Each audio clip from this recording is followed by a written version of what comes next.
I'm Nima Rajan. Conservative leader Erin O'Toole is naming his shadow cabinet, including his predecessor Andrew Scheer as the party's infrastructure critic. Mr. O'Toole is keeping Ontario's Pierre Poilievre as finance critic and promoting Alberta's Michelle Rempel-Garner to health critic and New Brunswick's Rob Moore to justice critic. Ontario MP Michael Chong is taking a big step up to become the Conservatives' critic for foreign affairs. The Conservatives have a national caucus meeting tomorrow, and Mr. O'Toole says they'll soon present their own plan for economic recovery from the COVID-19 pandemic. Well, with the last long weekend of the summer behind us now, Dr. Theresa Tam is looking ahead to when colder weather will bring more activities indoors. Canada's Chief Public Health Officer has sounded the alarm recently over the slow and steady growing number of confirmed cases of COVID-19. Right now, the rise in cases is in young adults, and there is something that we can do about this. So again, you can actually reduce this by everybody following public health measures, which is what all of my colleagues around the country are trying to do. They will have no hesitation to increase public health measures should they see that things are not going in the right direction. But none of us wants to go backwards. So the only way to not sort of go back and, have more restrictive public health measures is if everybody actually does their part. As fall approaches, Dr. Tam says Canadians will need to be even more vigilant about following public health guidance. Canada has so far tallied more than 132,000 confirmed cases. Well, meanwhile, the Public Health Agency of Canada has ordered 13 million doses of the flu vaccine, up from 11.2 million last year. British Columbia's provincial health officer says flu rates in the Southern Hemisphere offer a slight glimmer of hope. But Dr. Bonnie Henry says the Northern Hemisphere is different, so vaccination against flu is important, especially for high-risk groups like seniors who are also vulnerable to COVID-19. The provincial election in New Brunswick saw a couple of curveballs over the long weekend. The Conservatives and the Liberals each dropped a candidate after comments and posts on social media viewed as offensive surfaced. Tory leader Blaine Higgs said he was disturbed by the reposting of a transphobic meme by Roland Michaud, which suggested physical violence against transgender women when they use washrooms. Liberal leader Kevin Vickers also announced that John Garner was out after a 2017 post critical to the LGBTQ community's rainbow flag. Election Day is September 14th. The Canadian Labour Congress has launched a campaign coinciding with Labor Day to push Ottawa for changes to the federal social safety net. It's hoping to see broader modifications planned for the employment insurance system to provide jobless benefits to any worker even after the COVID-19 pandemic ends. Labor Day normally includes marches through major cities, picnics, and other gatherings, but COVID-19 scuttled many of those plans this year. An internal report by Veterans Affairs Canada and the Department of National Defence says more than 1,600 former Canadian Armed Forces members have benefited from a 5-year-old law designed to help them get civilian jobs in the federal government. Yet the joint report suggests that the number could have been even higher were it not for a series of barriers that are preventing some veterans from finding government work. Those include many former service members not even knowing the Veterans Hiring Act exists, in part because their case managers are overworked and constantly changing. Unifor says Ford Motor Corporation will be the target of this year's labor union negotiations, ahead of a strike deadline later this month. The union renegotiates wages, pensions, and benefits every 4 years, targeting one of the 3 Detroit automakers. This year, Ford will be the focus of negotiations, and the company's deal with Unifor will serve as a pattern for agreements with the other 2 manufacturers, Fiat Chrysler and General Motors. Unifor National President Jerry Diaz says the company was chosen in part because workers for the Ford plant in Oakville, Ontario, are the most vulnerable in the union. Well, it's back to school today for students in Manitoba and Saskatchewan, but it will be different this year due to the pandemic. For starters, parents in both provinces are encouraged to transport their children to school if they can. And in Saskatchewan, children who ride the school bus may be assigned seats, and a partition may separate the kids from the driver. Saskatchewan has said if health officials confirm a positive case in a school, contact tracing is to begin within 24 hours. Meanwhile, students in Ontario will be heading back to class today for the first time since COVID-19 became an issue. The province shuttered all schools on March 13th as the outbreak grew into a worldwide pandemic. This fall, school boards will offer a mix of in-person classes and online learning for students who opt to stay home. Some boards in different parts of the province will reopen schools today, while others will ramp up over the next 2 weeks. All right, well, stay tuned. We'll have more news from around the world coming up after the break.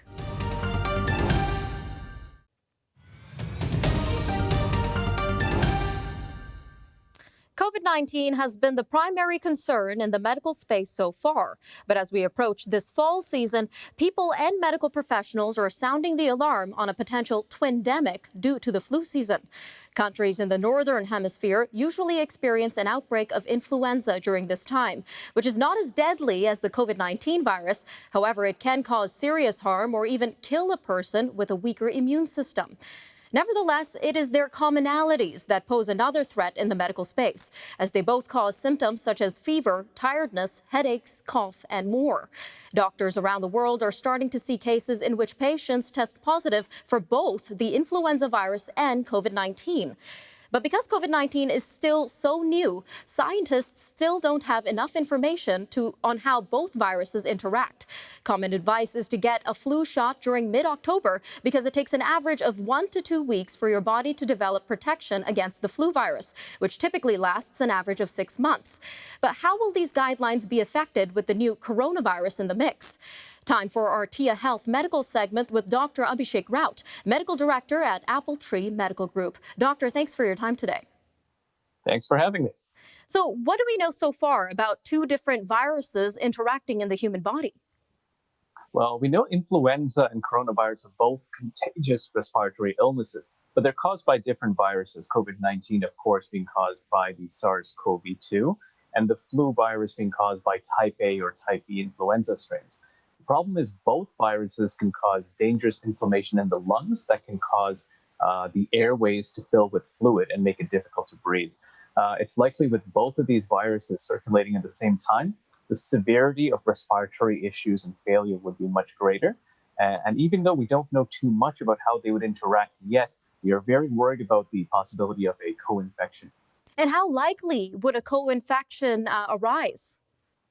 To be honest, it's hard to tell, but we do know from some of the hospital reports that there are patients who have had these co-infections together, and both have had respiratory illnesses that worsen. And the concern is that this co-infection means there's a higher chance of them getting ill. All right. And what would you say are the key differences between COVID-19 and the influenza virus? Well, so many people can be infected with coronavirus and actually don't feel a lot of symptoms at all. They can still transmit coronavirus to other people. And unlike the flu, COVID-19 can sometimes cause a person to lose their sense of smell or their sense of taste. But the flu typically doesn't let you lose that sense of smell or taste. All right. And how do you think the flu season will affect the tracking and diagnosis of COVID-19? So flu symptoms, for the most part, are so similar to COVID-19 that I wouldn't be surprised if we see an increase in testing for COVID-19 symptoms in general. Like you mentioned, cough, fevers, headache, and fatigue are all shared by both illnesses. And without a COVID-19 test, it's really difficult to tell them apart.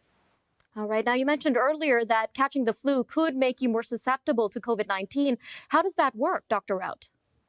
So catching the flu can certainly worsens your body's ability to fight off each of the infections there. We don't have the data yet, but most scientists do agree that we will probably see an increase in susceptibility for catching COVID-19 with those who have the flu. Your immune system's already down from fighting another illness, so it does make sense that you're going to be a little bit more susceptible to catching another illness as well, which is, again, a very good reason why it'd be tremendously important to get the flu shot this year. And why does the flu shot only provide protection for an average of 6 months? That's a good question. The body's immunity to the flu decreases over time. This is true whether you've had the vaccine or a flu infection yourself. And the viruses are constantly changing as well. So because of that, we know that the vaccine typically will last about 6 months there. And generally, we do recommend you get the flu shot every year to get the best protection for the viruses. Now, with the COVID-19 virus in play here, when would be the ideal time to get a flu shot this year? So you should really get the flu shot before the flu starts circulating in your community, since, as you mentioned, it does take about 2 weeks after vaccination for the antibodies to develop and provide some protection. So most would say, including the CDC, that you aim for mid-October, at the very latest end October, to get protection for the season. All right, Dr. Rad, we've got 20 seconds left, but what would be your last message to Canadians for this upcoming flu season? This year might be the most important year to get the flu shot to protect yourself and your family. All right, Dr. Rao, thank you again for your time today. Thank you so much. Up next, casinos are set to reopen in 2 provinces this month. A look at the aftermath from a massive storm in Manitoba. And Italy launches an investigation into 3 big tech companies. We'll have more news from around the world coming up right after the break. So stay tuned, everyone. We'll be right back.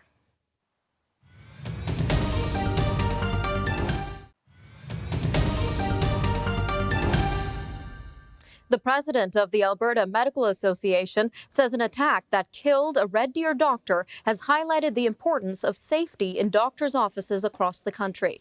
Dr. Christine Molnar says it's a complex issue that no single organization can address on its own. Dr. Walter Reynolds, a 45-year-old father of 2, was attacked by a patient wielding a weapon at a walk-in clinic in Red Deer, Alberta on August 10th. Dr. Peter Bush, who knew Dr. Reynolds, says there needs to be standards for how to manage difficult patients who might be demanding, aggressive, or suffering from mental illness. Quebec Provincial Police have launched an investigation after online threats were made against an elected official. In a tweet, a spokesman says many people had alerted police to threats made in a Facebook comment thread against a member of the Quebec legislature. The spokesman did not say which politician was targeted or give details about the nature of the threats. A bid to buy Cogeco and Cogeco Communications was rebuffed over the weekend. Chairman and largest shareholder Louis Audette says his family's controlling stake of the companies is not for sale. New York-based Altus USA offered an unsolicited $10.3 billion bid. Altus also brokered a side arrangement that would have seen Rogers Communications buy Cogeco's Canadian assets for $4.9 billion. Quebec Premier François Legault hinted that he would interfere if Toronto-based Rogers thought of moving Cogeco's head office to Ontario. Rogers later promised in a release that it would ensure Cogeco's headquarters, management team, and Quebec-based media assets remain in the province. Great Canadian Gaming says it will reopen its casinos on September 28th in Ontario and New Brunswick after being closed since March 16th. The Toronto-based company says 11 Ontario casinos will adhere to provincial guidelines, which include indoor limits of 50 people and no operation of table games or other amenities. Its casino in New Brunswick will also open that day, but guests limited to 25% of capacity, availability a bit more than half of its slot machines, and the suspension of most of its amenities. The company says it will continue its work with Nova Scotia Gaming to reopen its 2 properties in the province. The Alberta Review Board is to get an update today on the progress of a mentally ill man who stabbed 5 young people to death at a Calgary house party 6 years ago. Matthew Desgrod was found not criminally responsible for the killings because he was suffering from schizophrenia at the time. The board ruled last year that Desgrod would be eased back into the community because he had been taking his medication and his schizophrenia was in remission. Family members of the victims have opposed all moves to reintegrate him into public life. They've said it's not right to give him more freedoms while they are still suffering. A wildfire that burned over 600 hectares north of Banff National Park over the weekend is now being held. Alberta Wildfire says cool temperatures and rain have helped crews get control of the blaze near Black Rock Mountain. The fire was first reported Friday, and while it was burning out of control for several days, no buildings or communities were threatened. Many Manitobans spent some of the weekend in the dark during a windstorm. Manitoba Hydro says 18,000 customers were without power on Sunday in 500 outages.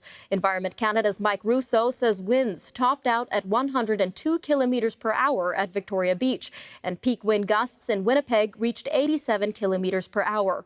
The wind also caused massive waves along Lake Winnipeg. Wildfires have burnt more than 2 million acres in California this year, setting a record even as crews battle dozens of growing blazes in sweltering temperatures. The battle against the flames has strained the state's electrical grid and threatens power outages for millions. An official with CAL FIRE says the most striking thing about the record is how early it was set. Lynn Tolmachoff says the most dangerous time of the year for forest fires is usually September and October. Samsung Electronics will develop 5G network infrastructure for Verizon Communications under a $6.65 billion deal announced yesterday. A Samsung corporate filing says the contract runs through 2025. Samsung and Verizon have worked together before. For example, in 2018, Samsung Technology was behind a 5G home service that Verizon offered to some customers in California, Texas, and Indiana. The South Korean technology giant beat out rivals like Finland's Nokia, which has also worked with Verizon in the past. Italy's competition watchdog has launched an investigation into Apple, Google, and Dropbox over their cloud storage services, responding to complaints about unfair commercial practices and violations to the country's consumer rights directive. The regulator said it is looking into whether the three companies either failed to or did not adequately indicate how users' data would be collected and used for commercial purposes. The Italian probe follows wider efforts by European Union regulators to clarify the fine print that tech companies use in their terms and conditions of service. More news from around the world coming up after the break. Stay tuned, everyone.